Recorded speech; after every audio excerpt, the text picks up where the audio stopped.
Mahatma Gandhi university నేను కట్టి 300 ఎకరాల్లో బ్రహ్మాండంగా ఉస్మానియా కాకతీయ తర్వాత పెద్ద యూనివర్సిటీ ఉమ్మడి ఆంధ్రప్రదేశ్లో రాజశేఖర రెడ్డితో నేను తెస్తే 10 ఏళ్ళలో మంత్రిగా ఆయన లోపలికి పోలే, నిన్న పోతా అంటాడు మంత్రిగా లోపలికి. 10 ఏళ్ళకెళ్ళి విద్యాశాఖ మంత్రి ఉన్న జగదీష్ రెడ్డి పోలే, కేటీఆర్ కూడా ఒక 2 సార్లు వచ్చినట్టు నల్గొండకు ఆయన పోలే. ఆయన వచ్చింది ఒకటేసారి, అక్కడ ఒక ఎమ్మెల్యే చనిపోతే వాళ్ళ తండ్రి దినాలకు వచ్చిండు దత్తత తీసుకుంటా అని. ఇంకోసారి కేటీఆర్ వచ్చిండు టీఎఫ్ అని ఒకటి కట్టి తాళం వేసి వచ్చిండు. దాని గురించి కూడా అది మొత్తం తాగడానికి పనికొస్తుందని చెప్పిండు. నువ్వు కట్టింది మీ నాయన డైరెక్షన్ ప్రకారం అన్నిటి కట్టిన 3-4 టీఎఫ్లు కూడా మీ నాయన ఆదేశం ప్రకారం అక్కడక్కడ డబుల్ బెడ్రూమ్లు అక్కడక్కడ టీఎఫ్లు కట్టి పేకాటకు బార్ లాగా చేసింది మీరు. టీఎఫ్ కట్టినోడ కంపెనీలు తీసుకొస్తారా లేడా? ఐటీ మినిస్టర్గా ఉండి నల్గొండల ఎలక్షన్కు నెల ముందు ఓపెన్ చేసిండు, మొన్న అసెంబ్లీ ఎలక్షన్ ముందు. అందుకని అంత ఘోరంగా ఓడిపోయిండు. పార్లమెంట్ ఎన్నికల్లో డిపాజిట్ పోయింది. అసెంబ్లీలో 60,000తో నా మీద ఓడిపోతే అక్కడ ఎమ్మెల్యే, మొన్న అప్పటి అభ్యర్థికి నా మెజార్టీ కూడా ఓటు రాలేదు. మొన్న పార్లమెంట్ ఎలక్షన్ ఆ ఓడిపోయిన ఎమ్మెల్యే అభ్యర్థి సోదరులు పోటీ చేస్తే 20,000 ఓట్లు వచ్చినాయి.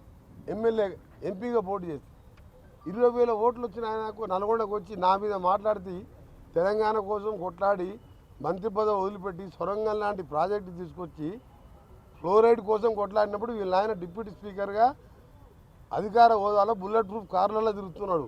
అప్పుడు ఫ్లోరైడ్ కోసం 12 రోజులు నిరాదీక్ష చేసిన. అప్పుడు కేసీఆర్ గారు స్పీకర్ హోదాలో ఉన్నాడు, చంద్రబాబు నాయకత్వంలో అధికారం పెడుతున్నాడు. అప్పుడే పోరాటం చేసిన.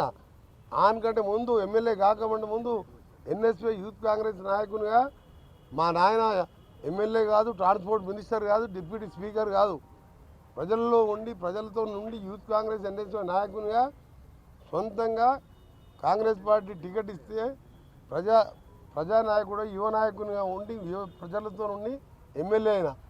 కేటీఆర్ డైరెక్ట్ అమెరికాకి వెళ్ళి వచ్చి డైరెక్ట్గా వచ్చి కేటీఆర్ కొడుకంటే ఎమ్మెల్యే టికెట్ ఇస్తే అక్కడ ఉన్న ఉద్యమకారుడు కేకే మహేందర్ రెడ్డి పొట్ట మీద కొట్టి ఆయన కడుపు కొట్టి ఉద్యమకారుని చంపి 80 ఓట్లతో మెజార్టీ గెలిచిన ఆయన నా మీద విమర్శిస్తావు. కేటీఆర్ నువ్వు హరీష్ రావు కోమటిరెడ్డి వెంకరెడ్డికి కాలి గోటికి సరిపోరు. నువ్వు ఆయన కేసీఆర్ అల్లుడని చెప్పి ఆయన లీడర్ అయ్యిండు, నువ్వేమో కేసీఆర్ కొడుకని లీడర్ అయినావు. మరి ఆయన ఏం చేస్తాడు? వ్యవసాయం చేసుకుంటాడు.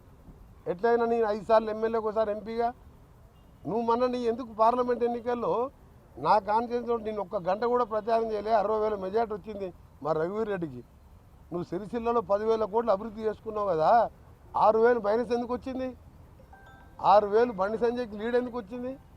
బీజేపీతో కుమ్మకైనావా లేకపోతే ప్రజలు నీ ముఖం చూడలేక వేరే పార్టీకి ఓటేసినా? అందుకనే నీ కెపాసిటీ కోమటిరెడ్డి వెంకరెడ్డి పేరు తీసుకునే నైతిక హక్కు లేదు. కోమటిరెడ్డి వెంకరెడ్డి అంటే నీతి నిజాయితీకి మారు పేరు. 30 ఏళ్ళలో ఒక్కసారి నా పేరు వచ్చింది. నాది ఎక్కడైనా కబ్జాలు చేసి నువ్వు దోసుకున్నాను. నువ్వు ఫార్ములా రేసు, ఈ రేసు గుర్రాలు, బిల్డర్ల గుర్రాలు, ధరణి మీద 2-3 లక్షల కోట్లకి వెళ్తుంది. నీ ఆస్తులన్నీ మొత్తం పక్కాగా బయటపడితే ఒక్కొక్కటి బయటపడి కోర్టుకు పోయి సుప్రీంకోర్టుకు పోయి కోట్ల రూపాయలు అడ్వకేట్లను పెట్టి నా మీద ఒక చిన్న కేసు అన్న ఉన్నదా?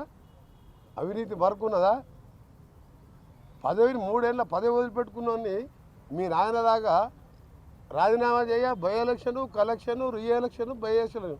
నేను రాజీనామా చేసినంటే మళ్ళీ చెప్పిన, ఆ రోజు చెప్పిన, గవర్నర్ ఇంటి ముందర చెప్పిన, తెలంగాణ రాష్ట్రం వస్తుంది, వచ్చినప్పుడే మంత్రి అయితే అప్పటిదాకా మంత్రి పదవి తీసుకున్నా.